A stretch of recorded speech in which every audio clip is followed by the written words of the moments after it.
You know what's easy? Hindsight when it comes to the decision that the Philadelphia Eagles made with Carson Wentz contract. I am looking right now. They put up on the broadcast last night during Monday Night Football that the Eagles had given Carson Wentz $109.9 million guaranteed money. Okay? If you look at the dollars that they are owing him as the Eagles, the cap hit that he has got in the years ahead, this year, you might be like, okay, what are the Eagles playing from a cap perspective on Carson Wentz? $18.6 million. That's how much the cap hit is for Carson Wentz. Okay, that doesn't sound brutal. Here's where it gets bad. $34.6 million next year. $31.2 million in 2022. $36.2 million in 2023. And really, a lot of that money is guaranteed dead cap money. And I just look at it and I say, this is a cautionary tale about what you have to do and be careful of when it comes to locking up your quarterback. Because for a while there, it seemed like Carson Wentz was going to become the next great quarterback in the NFL.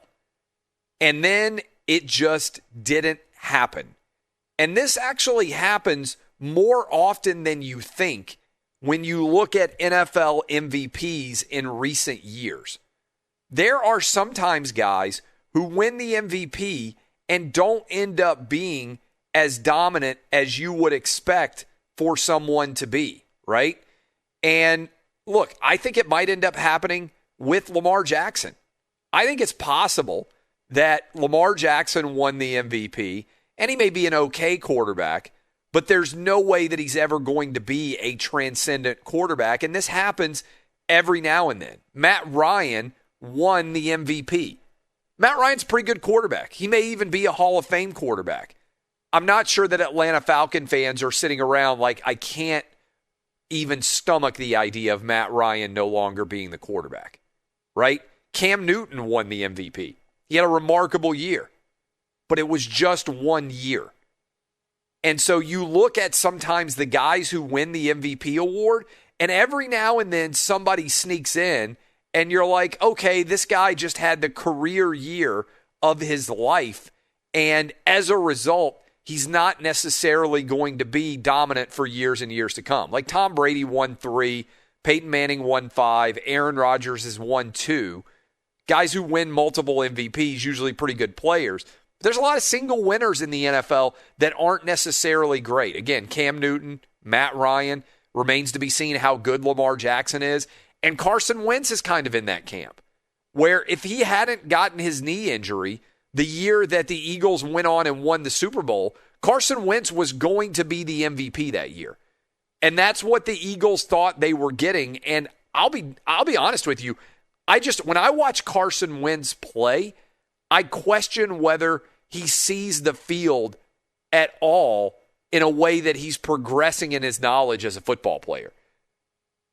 NFL defenses will catch up with you, but every year since then, it feels like Carson Wentz has gotten worse.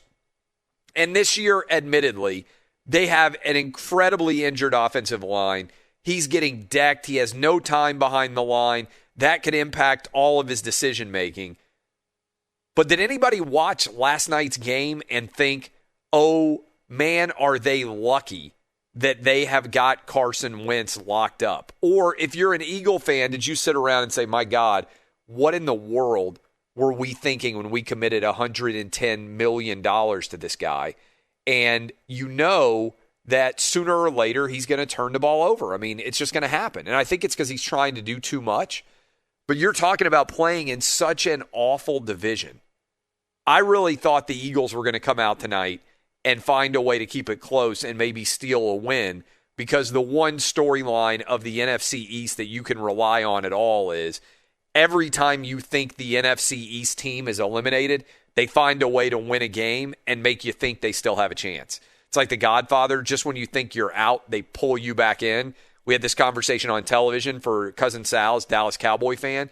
It's like they go and they beat the Minnesota Vikings to make you think as a Cowboy fan, hey, maybe we can continue. Maybe we can beat the Washington football team. And then we'll be in first place and we'll be right back in the mix. And I guarantee you there are a lot of Eagle fans that were coming into Monday Night Football and they were like, we haven't been that good. But the Eagles, they'll find a way to be competitive against the Seahawks. And as a result, those numbers that I just ran through, when it comes to all the money that Carson Wentz is owed now, it hamstrings the Eagles in a really big way. And it's really a larger context NFC East issue. And by the way, trust me, we'll break down the Seahawks angle on Monday Night Football and what we learned from their win. Primarily, it's how good the defense has suddenly become. Carlos Dunlap finally starting to make some plays. They've really, once they got one rush defensive end, it was like everybody else suddenly started to play a lot better because you get a little bit of pressure on the quarterback and suddenly the rest of the defense has much less issues associated with it. But to me, this is a big issue for the entire NFC East. What do the Cowboys do at quarterback? I don't know. I kind of think they should let Dak go, and now that they're drafting third or fourth, go out and actually get a new quarterback in the first round and try to follow the roadmap that was set by all the other teams, the Eagles with Carson Wentz, the Rams with Jared Goff, the Seahawks with Russell Wilson, and the Kansas City Chiefs with Patrick Mahomes, and be able to have success with a young quarterback. I kind of think it makes a lot of sense, honestly. And I don't know that the future makes sense with Carson Wentz, but I don't think there's any other play that the Eagles have right now. And I think if you look around everybody else, Alex Smith, maybe the Redskins, the Washington football team feel like they can roll with him. Daniel Jones, I know he's got the injury issue right now, but he's going to be back. Maybe he gets his team into the playoffs in the worst division in football. I don't know what the Cowboys do, but I can make you an argument that the Eagles are in the worst spot of anybody in the NFC East because, unlike those other teams, they have no real options. They're stuck with Wentz.